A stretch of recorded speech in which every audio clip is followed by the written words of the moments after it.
Should you back it or not? Or not? Heroes of Might and Magic 3, millions of dollars, hugely successful second crowdfunding campaign. But is it really right for you?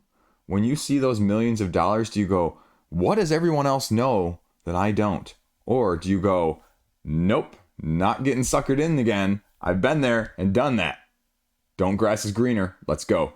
First question you have to ask yourself, I feel like, on any game of this scope, where you've got more of a 4X exploration, combat system, engine building, town building, resource gathering all rolled into one, is how easy is it actually to get to the table? How easy is it to set up and tear down? No, we're not talking about that specifically, although that's always the concern, right? No, we're going a little bit adjacent there. We're going a little rules lawyer on this one. Because as someone who reads rule books on a routine basis, talking about them on the crowdfunding roundup, where I'm reading sometimes between 12 and 20 rule books on a single week, start to get a sense of what makes a good rule book. And one of those things is just, does it actually freaking make sense? Can I tell what things are going to look like? Does it actually give me a little bit of, oh, I can see how things are working here? Now, that's not the biggest make it or break it, because generally speaking, it's sometimes hard to do that if you're not one of those people. But where I'm going with this point is, if you have to have a dedicated, fan-sourced project to rework the rule book in the first place, how big of a deal is that for you? Do you watch a video to learn how to play? Do you actually try and read the rule book to learn how to play? And if the rule book isn't accessible for you, is that going to stop you? Or how hard of a stop is that going to be for you? Because as many people have commented, Heroes of Might and Magic's rule book, at least the first time around with this, and we'll see if they do significant changes now with the second crowdfunding campaign, is pretty terrible. And for me personally, it's not a for sure make it or break it. But when I look at, the few that I have sitting around, it's not that it's that to learn in the first place, but it's going to make it also that much harder to go back to when you invariably don't play it again for a couple months-ish, right? The relearning becomes a complete relearning. It's not a simple pick up and go. And even when the reworked rulebook is still something like 50-some pages, that is a lot of slog to get through if the first one is already that length and that bad. Now, secondly, do you want narrative? With I don't want to say an open world, but an explorative system that they've got here with and we'll just tie this point in as well, randomness that's going to go along with that, with the city building, with the tile exploration, with the loot gathering, with the enemies of various tiers that are going to be spawning, right? Some of that, tactically based, you can deal with. Some of that, though, is just going to be a complete and utter crapshoot. And so, is this going to be of your own interest in that way? Do you prefer more of a strategic, non-dice rolling combat system? Is losing units compared to resources and discarding cards what you're looking for on either side of the combat situation? Because this does the latter, not the former. Is the randomness of flipping up those tiles or getting the really, really good tier loot at the low tier level compared to getting the crap tier at the higher level rewards? Because that can happen. Now, that ties into the next point, though. As I've seen the comparison, I am not a huge Heroes of Might and Magic, original PC game person. They say it's pretty true to the video game in not the most flattering manner, if you will, with some of those randomness issues, with some of those, well, you just got lucky issues, or you just completely got screwed issues. The big question with things previously along these PC console game IP sides with Slay the Spire or Dead Cells were exactly just that. How close to the game is it? Because if it's that close to the game and you're having to manage some of those same things, like morale, like unit numbers, is it just better off being managed by a computer instead of you on the tabletop? And the nostalgia factor, apparently, is good. People are enjoying it from that aspect. But it's also flying a little bit too close to the sun with some of those same issues. So it's not getting away from some of the things that plagued it necessarily on the console side of things. And it's bringing those over to the tabletop in an all too close manner. If that is one of your concerns as someone who was looking at this as, a person who enjoyed it over on the PC, but still was aware of its flaws or critiques. There's no narrative. Do you want a narrative 4X game? Do you want a much more complex deterministic game? Those are not going to be the key features of this. There's a little bit of a mixed opinion on the variability with all of the different factions that you can buy and the slight asymmetry that they're going to give you. The leveling up is not as dynamic or as asymmetric of your main hero character that you may want. If you're looking for, something with less miniatures and more tokens, more of your Euthia in the probably closest-ish comparison that can be done in that manner. Mage Knight is the other name that gets thrown out there, but it's not really Mage Knight. It's not. It's much less complex, the strategy is not nearly as deep, and the variability probably isn't quite as strong. But the overhead also, comparably, is not as much.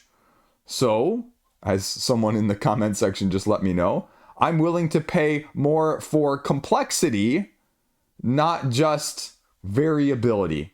And I think that's an interesting argument. What side of that coin do you fall on? I think this is a great test point for that. Would you rather pay $150 for a speakeasy Weather Machine Lacerda game, or would you rather pay $150 for a Marvel United, right? And this, interestingly enough, I would argue, falls somewhere in between. So how do you feel like spending your money in that way? The other main critique or main issue I see is that the player count, I think, is going to be the other main dynamic. If you're looking at this as a solo game, I think you're fine. Although Euthia and Mage Knight seem to have that corner of the hobby wrapped around their middle finger, if you will, towards other games. And this 2 to 3 player dynamic 4 different mode game, I'm not really sure it specializes in one of them. The adventure mode that gets added with one of the expansions is not being very well received by people. And that's in my other criticism that I lay out at games like this. When you have the cooperative, you got the competitive, you got the solo, you've got the campaign, you've got the scenario, you've got a smashing of all of those together and separate. Do some of them just suffer? And the online consensus seems to be maybe a little bit more in some of those than the other. And like I was saying, going back to the real crux here, the player count, this 2 to 3 player dynamic. Now 2 to 4 because you have a 2 versus 2 mode as well, but anything over 2 seems to start to have a significantly more downtime and game length. So if I tell you 4 players is going to take 4 hours, do you look at that and go, yes, Chris, I'm looking for that niche? Or are you going, oh, geez, right? 2 to 3 players, 2 to 3 hours. Is that going to be trouble for you at all? For a scenario-driven system that is the core of it in the first place. Some people are going to say, I'm fine with that, but if that's still a little bit too long, especially with the learning curve that's going to go with it with a 50-plus page rule book, is it going to hit the table easily from those aspects or not? The miniatures are fine. They shouldn't be your make it or break it like with any campaign. It's going to be a better deal on crowdfunding. The basic pledge containing 1 expansion and stretch goals, if that holds true whatsoever to what retail has shown us, even just the base game at retail in stock is going for about $85. So even with factoring in shipping right now at the time of me filming this, say $30, $140 for an extra expansion and stretch goals. Is that worth $55 for you if you can get the other with free shipping? The amount of stretch goals, the mini expansion. And I guess that brings up a good point. These expansions are increasing more this way rather than necessarily increasing as much this way. And so if you pick your favorites, I don't think you're also going to be missing out It's a choose your own adventure buffet style, if you will.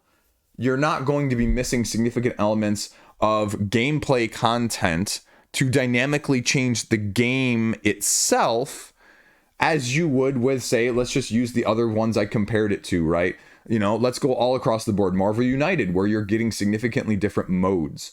Or Euthia, where you're getting significantly different dynamics. Or even Mage Knight, with the new dynamics offered in the expansions there. From what a lot of players have said, when you have all of these different faction asymmetric expansions, they are not as asymmetric, dynamically speaking, as you may be looking for, even if, you know, a Rook comparison is too far extreme in that sense. So that's the question you have to ask yourself. How many of those, which one of those, 2 of those, 3 of those are my favorites? Because I don't think when I, compared Marvel United and the DC United Should You Back, where I can say, look, this is the new mode, this is the new dynamic, this is the new mechanism that's going with this. I don't see that as much here with Heroes of Might and Magic, and it becomes, which ones are your favorites, Which ones are better for you? I don't say that as a bad thing, I'll make the flip side devil's argument here and say Marvel United, a lot of those modes aren't terribly different. So, I won't say that I'm not going to be a hypocrite here, but I'm also going to say, like with DC and Marvel United, to make myself a little bit less of a hypocrite here at the same time, I don't keep all those expansions. I look at them, I play them through, and I go, well, this one isn't any good. And that's the fear with, as I'm scrolling at the page right here, Tower expansion, stretch goals, props, and neutral units, stretch goal faction units, Rampart expansion, Fortress expansion, Inferno expansion, Battlefield expansion, Stronghold expansion, Conflicts expansion, Cove expansion, regular stretch goals, crystal stretch goals, and I think I'm covering most of it right there. But, right, my point stands is, do you need all of those? No, you're not going to utilize half of those.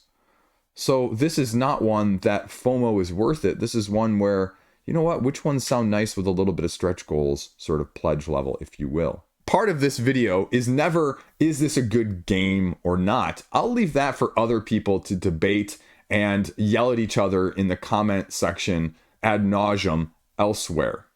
Because some are very happy with the implementation. Some, for obvious reasons like I mentioned earlier, are not as happy with the closeness to the video game in the first place. And you have to ask yourself right now, right? Like I said with several other games this year, if this didn't have the IP on it, if we masked this IP and I let you read the rulebook not knowing that this was associated with an IP in the first place, and you saw the gameplay mechanics, would you still be as enamored with it as you are knowing it's Heroes of Might and Magic?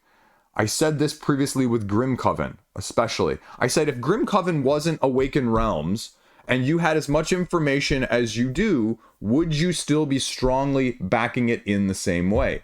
Or would you press pause, T for timeout, and say maybe I need some more info before I'm spending $100 to $300 on a game like this, that I'm not sure the dynamics and the particulars of this 4X-ish engine build, slight deck building-esque is for me. I guess as the closing roundup point here, I mentioned the deck building right there. It's not a deck building game. There's a deck building element. So again, that goes more to, not that it's a huge make it or break it, but you need to know what elements are there, because I see too much of the root Fiasco. I didn't realize this was a war game. It's a war game with asymmetric factions. This is not a deck building game with an explorative system. This is an explorative engine building game with a slight deck build twist, where you may start out with all of your strongest cards at the beginning of the game and maybe get some ones that behoove you a little bit later, but not the main dynamic point or mechanistic approach of it in the first place. And so you need to know the core mechanism and how you feel about it either being the strongest or the weakest elements in those manners. So there you go. Heroes of Might and Magic 3. Funding over on GameFound, link down below. Subscribe, hit me up in the comments. Let me know what you think. Peace out, stay classy, have a great freaking fantastic weekend. Or day, whatever it is you're watching this. I don't know. I film it on a weekend.